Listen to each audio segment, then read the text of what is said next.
I think even the most adamant Disney apologist would admit that Communicore Hall is not quite what everyone expected it was going to be, as it was quite a letdown of what the concept art had showed and what the final product ended up being.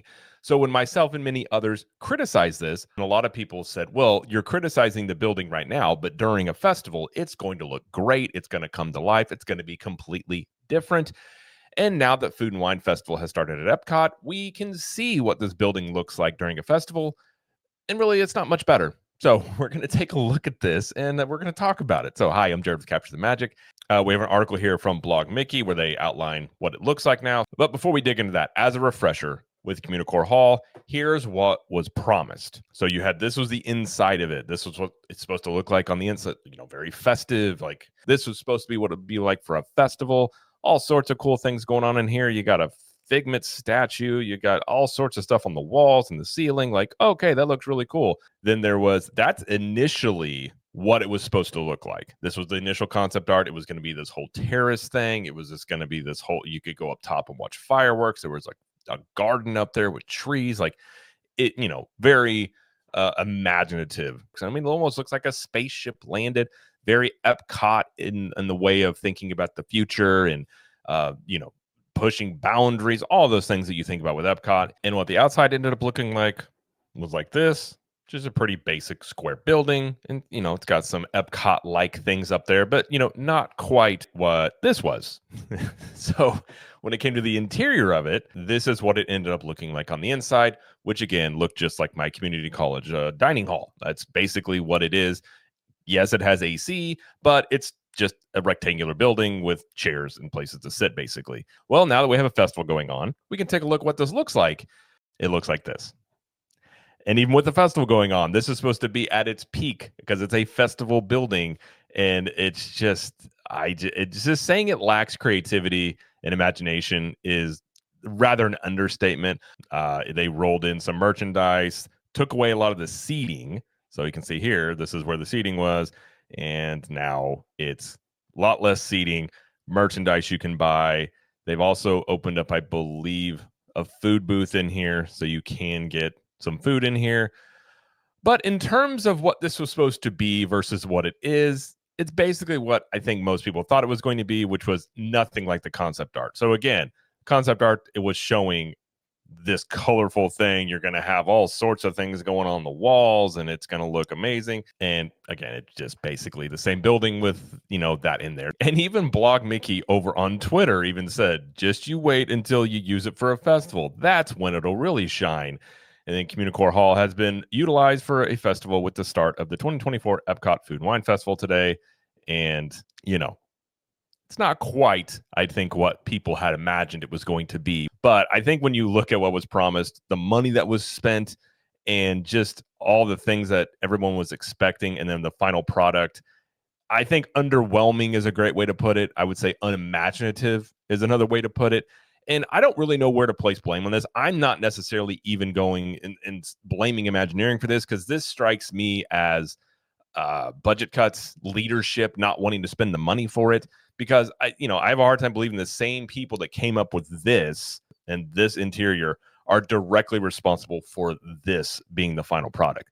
This to me screams, corporate not wanting to spend the money, budget cuts, or just really not feeling like they have to. And that is part of, I think, of Disney's attitude is why spend all this extra money when they feel they don't have to, and they're going to get people coming in the parks regardless. So why do they have to go the extra mile to do this? Disney used to be different because of the details. It was the little things that mattered, and they set the standard in which to be judged. And in my opinion, as of late, they haven't lived up to that standard. And this is another symptom of that. I think years ago, you would have had all sorts of details in here, concept art, ideally would have been followed more closely. And this just seems no details were worried about, just build a building on the cutbacks that happened. And it's unfortunate. And again, this is supposed to set up Epcot for the next 10 to 20 years of festivals is what they said. I mean, that was the entire purpose of this building, was to be a hub for the food and wine festivals and everything else goes on at Epcot. Obviously, I think if you're looking at this as being very, I guess you would just say, fair-minded about it, there wasn't going to be much extra they were going to do in here after you saw the initial concept art to begin with. I had a lot of questions about when it opened, if this was made for a festival, and when it was criticized and people said, well, wait until a festival. Well, first off, why didn't they open it during a festival if that's what they really, they wanted it to shine? So knowing the criticisms of this, they had time to prepare things. And yet when it's time for the building to quote unquote truly shine, this is what we get, which is basically the exact same thing with just some merchandise rolled in and less seating. But either way, this isn't its full glory. This is what everyone said. You can't criticize it until, well, I shouldn't say everybody, but people that were critical of others criticizing this building were saying you have to wait until there's a festival because that's what it was made for. And now that we see it, in my opinion, it doesn't change the way I feel about this building one bit. There's nothing on the walls. Again, they could have done easy little things to add some color to the walls. You could have added some paintings. You could have had projection stuff on the walls. Like there's things you could do in here that would add to the atmosphere, that would at least give the semblance of trying. To me, this doesn't even seem like you're trying. This is just a building. You put stuff in here and that's it. I have heard some people say that it's just the first day. Maybe they'll add some more things in here. My issue with that is they've had months to get this ready. I mean, there was no festival going on this summer. And so they've had ample time to be able to plan and get things ready for this building. So it would seem that this is what they're going to go with. If they add more things to this, I think it would be in reaction to people criticizing the looks of it. And just overall, I just find it sad. I love Epcot. I always have loved Epcot. And, this was a big undertaking. This was under construction for a long time. This was a big impediment in the park to get around the park because of so much construction.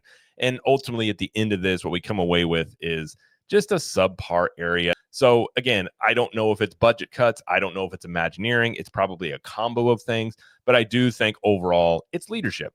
And I think leadership is just at this point, it's corporate designing and not wanting to take risks or spend the money or feel like they need to.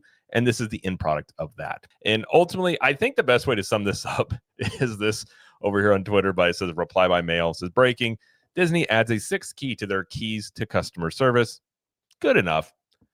As a cumulative effort in terms of what you're bringing to the parks, and this, the Epcot overhaul was heralded as this big undertaking. It cost billions of dollars. And this is what you end up with at the end of it. I got to say, it's just, I don't even know if good enough is there. I suppose it's a building and it's a functional building, so that is saying something. But in terms of what we were promised and what was delivered, not quite there. But that's going to be it, though, for this video. If you like this video, please like it and subscribe to the channel, as we do lots of coverage here of Disney World, Universal Studios, Epic Universe, and pop culture. And let us know in the comments, what do you think about Communicore Hall now that it has a festival going on in it? Does it change your opinion of this building? And until next time, we will see you in the parks.